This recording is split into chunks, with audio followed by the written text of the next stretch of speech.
once again, David Glanzer, Director of Marketing and Public Relations. I keep wanting to make you Vice President. You know what? I'm okay with that. I don't know how the board would feel, but I'll promote take it. this man. Yeah. State of WonderCon 2011. Where are we?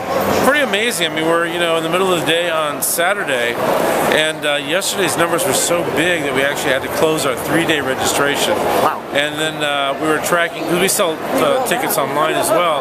So while we were tracking that overnight, we ended up having to close our Saturday registration this morning at about 10 o'clock. Can you see next year expanding?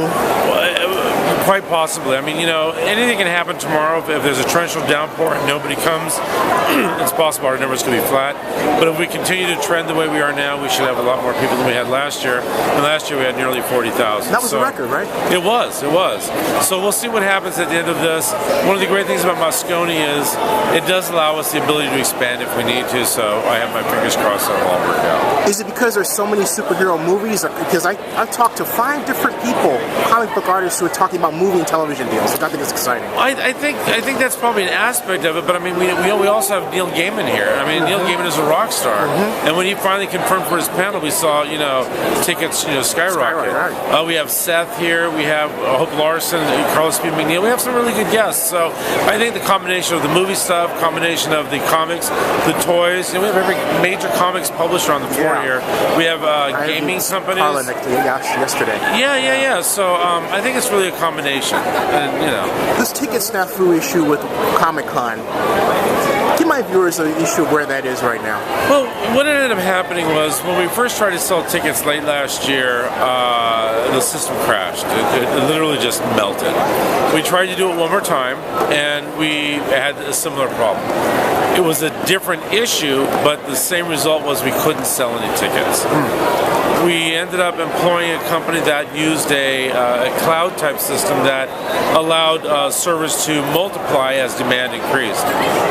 The bad thing about it was it took so long for people to process their orders.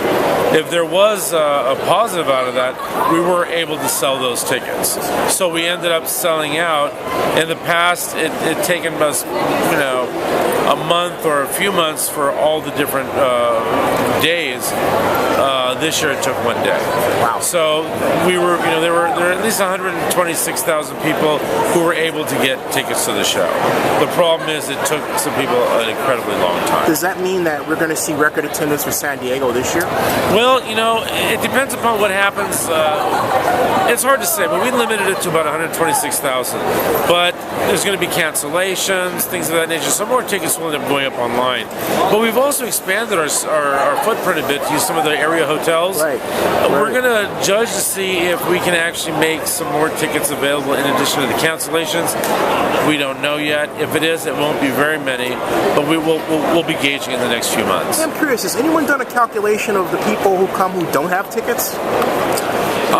No, I don't know that we have. And, now that we have a lot of stuff going on around the convention center, it's conceivable that some of those people may partake in that. But it's pretty crazy down there. I don't know that I'd want to be in that area if I didn't have a ticket, to be honest with you. Because the NFL says they get an additional 70,000 Super Bowl people without tickets. Yeah. So I know that even 125, 126 is like a small city. Yeah. And we really do take over the convention center and the surrounding restaurants and all that. So that's a good question. I don't know what that answer is, but it'd be something to look into. The good pains of growth. Yeah, indeed. Hey, thank you so much. Thank you as always. It's always great to see you. You too.